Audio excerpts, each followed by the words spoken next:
All right, guys, Joe at Odyssey Off-Road, back at you here with another video. Today we're on the Raptor 700. We're gonna do a little, do some mods to it, just to kind of get it a little bit more ready for dune season. So, unfortunately, I'm not gonna be in the budget to do like a tune or an exhaust just yet. That's probably gonna have to wait till right after the holidays, maybe like sometime in January. I'm thinking we'll tackle that project. But for now, we're gonna get some of the necessities out of the way. I've already done one. I added some grips to the stock bars, and these are grips that I could just transfer over to new handlebars should I change them, and when I do. These are the tried and true ODI lock-on grips, the Rogue. These are my favorite. I have them on every machine. The exception of my son's Honda. I haven't gotten anything for him yet, but I have them on my daughter's Raptor. I have them on my wife's Renegade, and these are the new versions. These are the 2.1s, so it only locks on in here, not on the outside and the inside. So it gives you a little bit more width to the grip. So this whole, it's overall, it's as long as the standard ones, which were 120 millimeter, I think. But these are 125 millimeter of grip instead of the 120. And they take up the same amount of space because you don't have that end cap there. So they're really nice. Haven't used them yet, just threw them on. And what we're going to do is, we're going to do a case saver from UPP Racing, and we're going to get rid of those stock headlights that don't throw much light for, I'll show you. Ta-da! Our boys at Restoquad hooked us up, sent us over another set of lights. I've got them on my Raptor, the version 1s. My daughter's Raptor, I should say. And on my previous Raptor 700, the blue one that I had on the channel for quite a few years, the 2020, I ran the version 2s on that. Night and day difference from light output from the stockers. The version 2s are even put out light a little bit better than the version 1s. Either the version 1s or the version 2s are light years better than stock. Can't go wrong with either one. Depends on what's in your budget. They'll both be way more light. The version 2 output is a little bit better in my opinion. So that's what we got here. We're going to get those installed. Super easy. I'm not going to go a detailed installation on this because I have a couple videos on the channel detailing the installation of these lights on the Raptor 350 and my previous Raptor 2020. It's even if you go on the Restoquad website, one of the videos on their website to show you how to install it is going to be mine for the my blue Raptor 2020.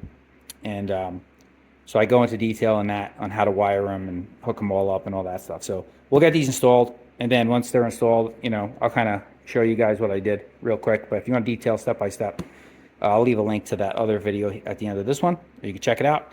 And we're going to get this case saver installed. UPP Racing is a one I like. I had it on my last one, and I'll show you why here. So this case saver is nice. Comes with the 2 bolts, which it's going to go in. You'll see the inside here. The inside of it is kind of got all these little grooves and nooks and crannies. And that's too so it snugs right up against your engine block. It's basically gonna, so the little grooves and the casing marks on your engine, this is going to butt right up against it, really snug and nice, and that's going to be exposed on the outside. And what's nice about these is, which is the same thing I did on my last one, if you don't want your front sprocket exposed and you want to kind of keep that stock look, you can use this front sprocket cover on top of the UPP Racing case saver.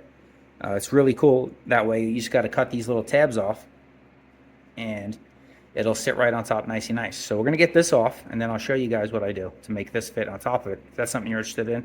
If not, you can just leave it open. I don't like this sprocket exposed. I like this clean look with the plastic cover. So we're just going to trim that, make it fit nice over the UPP case saver. So let me show you. Okay, so you're going to see, got the cover off. This is your stock case saver. This little metal thing. I ain't going to do anything. With how thin it is. So this, you'll see, I showed you the grooves and stuff in there, and you'll see on the castings on the case and here, and it's just, that's where it all just sits right in there and it fits like a glove. And we're done. So that's in, nicey nice. Now what we're going to do is we're going to trim the tabs here to fit over it. So as it is right now, it won't, because you have those tabs.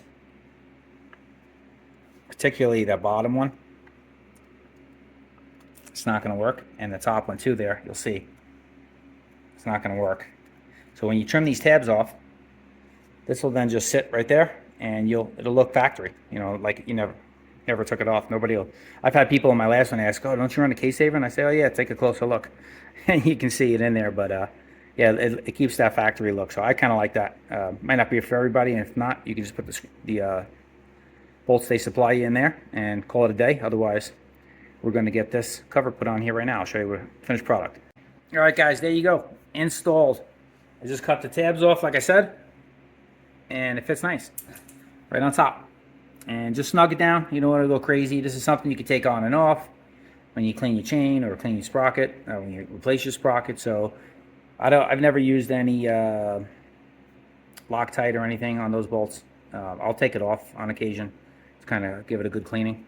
So it's nice. You can take your cover off, gets everything, spray your chain cleaner, get your sprocket nice and clean, and good to go. And it kind of looks factory. You can still see it back there, but you know, if you stand back, it just looks stock. It's pretty cool. I like that. Two, nothing can get kind of like, not that you should be, but if you're wearing like a regular pair of shoes or something, I'll go out sometimes and just fiddle around, not wearing my riding boots, and if I have a pair of work boots on or something, if your shoelace comes undone or anything stupid like that, and it's not going to get, you know, sucked into the sprocket either, right next to your foot, so, or your pant caught on. So the cover's nice, adds a little bit of protection and cosmetic value, so I like to keep it.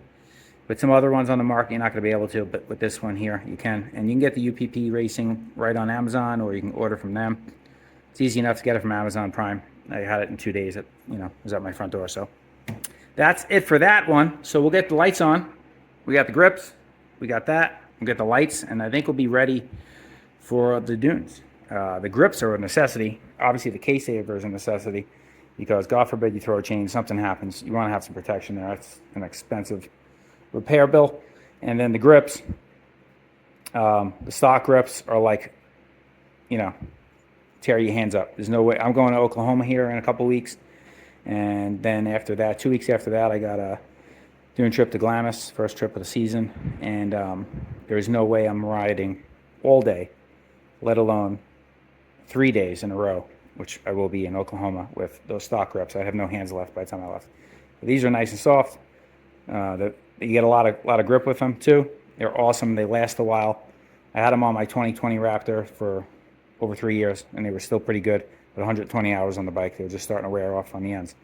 But so that's it. And then they lock on, so they can come right off. I can switch. If I switch bars, I can take them off, put them on the new ones. So not an investment that's going to go down the window with stock bars. So we'll get these lights put on. And that's it, man. Then we're gonna video after this. We're gonna take this thing for a rip, but I want to show you with the lights and check it out. We're all pretty much wrapped up here, but I want to show you. Got the Restoquad headlights on. Unlike my blue Raptor, I wired the DRLs in white this time instead of the amber. I think it just matches these colors better. And I was tempted to do the amber and kind of go with all the orange, but it actually is, you know, it's not the same color. So the white's a little goes better with this theme. I'll show you with the headlights off. Really nice. So I'm not going to go into too much detail on how I installed them, but it's pretty self-explanatory. I mean, I'll run you through it. If you guys want step-by-step, like every little step on how to get them installed, including the bezels and all that stuff, it's super easy. But I have another video on the channel from back when I installed them on the blue 2020 Raptor, and I go into full detail there. But I'll just show you. So to get the DRLs to run, you just got to run a wire, and the headlights and the high beams, they work.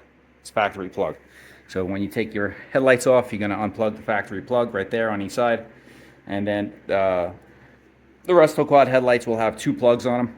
One will be the plug into the factory one. That'll work your high beams and low beams, and then the other one's going to have two wires, a red and then a yellow.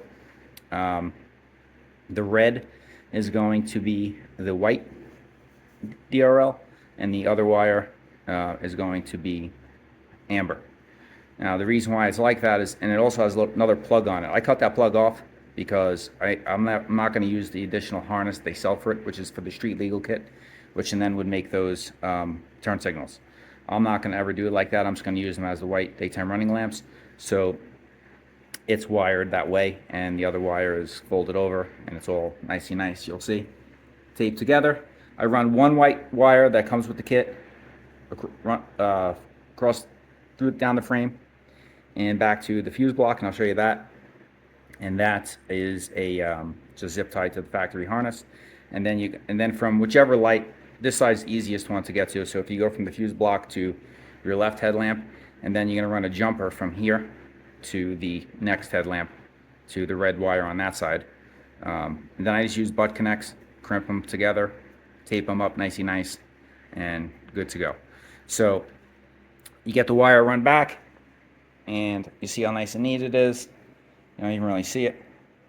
And then into the fuse block. In here you're going to have 5 fuses. The last one is for your headlights. It's your headlight fuse. You're going to stick it right under the fuse on the left side. Pull the fuse out, strip the wire back, push it underneath. This way it'll be on the line side of the fuse. So when you turn your, the load side of the fuse. So when you turn your key on, it'll run through the fuse and draw power. It draws like nothing. That 10 amp fuse is more than enough for the headlights, and the factory headlights are halogen. These are LED. They draw even less. So you run the DRLs off of that, no issues. I just put a tiny little notch on the side of the cover so you can close it down, and it comes out there, keeps it still nice and tight and good and covered and safe. And then you'll see you get your headlights and high beams. And I can tell you these are a huge improvement over the factory lights. Not just in looks, but I mean just function. Running at night in the dunes. When we go to the dunes, it's black there at night at the campsites. And we did a little test last year where I had my buddy's stock Raptor headlights, and we lined them up facing out towards the hill.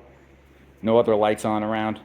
Flipped his headlights on, his stock headlights, and then put my headlights on my Raptor. Same headlights as these. It was my blue Raptor though, and it was you couldn't even see the lighting coming off of his.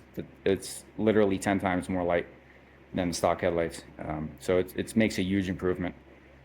But that's it for this one, guys. We got one more mod we're gonna do, just because we have to. So we're gonna clean up the fenders right here, and then we're gonna put our brand up there on the fenders.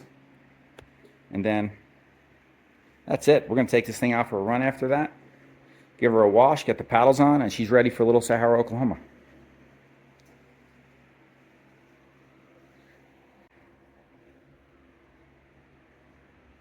All right, there we go. She's ready. We're going to take her out for a ride. Get a couple more hours on it. I only got 4 hours on the quad right now. I'm going to get another hour and a half, 2 hours on it. And then we're going to dump the oil. Put some fresh AMS oil in it, fresh oil filter, clean the air filter, give her a bath, throw the paddles on, and she's ready for Little Sahara, Oklahoma. So that'll be the second oil change for it. And yeah, that's it for this one. Smash that thumbs up button, guys. Appreciate you watching up to this point. Subscribe to the channel if you haven't already. Plenty more to come on the Raptor. And then next video you'll probably see after this one will be the ride. We'll probably record the ride on this that we're going to go on right now. And then we'll have some Beta X Trainer ride content. And then after that, probably some Little Sahara, Oklahoma videos start dropping. So that's pretty much the schedule for the next month. Hope you guys enjoyed. More Raptor content coming. See you guys out on the trail. Ride safe.